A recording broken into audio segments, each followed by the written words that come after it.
नीट paper फुटी प्रकरणात शुभम खैरनार सीबीआयच्या अटकेत आहे।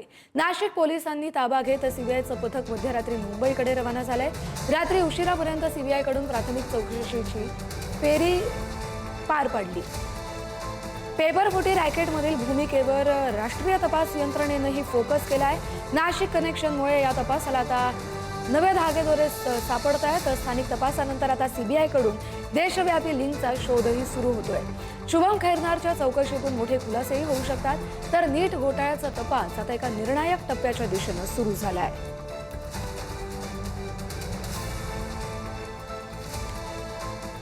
नीट 2026 पेपरफुटीच्या अनुषंगाने लातूरमध्ये तक्रार नोंदवली गेली आहे। नीट 2026 पेपरफुटी प्रकरणात आता लातूर कनेक्शन असल्याचीही चर्चा सुरू झाली आहे। एका विद्यार्थिनीच्या पालकांनी दिलेल्या तक्रारीवरून लातूर पोलिसांनी देखील चौकशीला सुरुवात केली आहे। लातूरमधील एका क्लासेसने परीक्षा होण्यापूर्वी विद्यार्थ्यांनाच मॉक टेस्ट पेपर दिला होता आणि या मॉक टेस्टमधील तब्बल 42 प्रश्न हे नीट 2026च्या परीक्षेत जसेच्या तसे आल्याचा दावा या तक्रारीत नमूद आहे।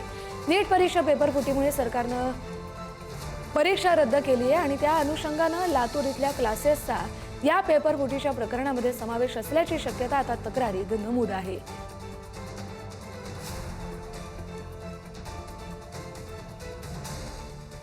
तर नीट परीक्षा पेपरफुटीचे धागेदोरे हरियाणामधल्या गुरुग्रामपर्यंत पोहोचले।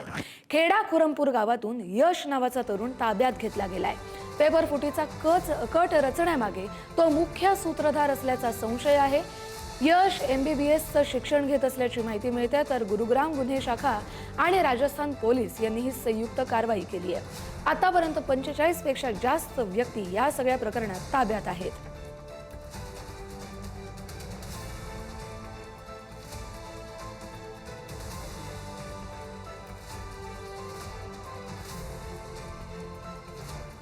तर नीट पेपर फुटीच्या तपासाच्या अनुषंगाने सीबीआय आता ॲक्शन मोडवर आली असं सूत्रांकडून कळतंय।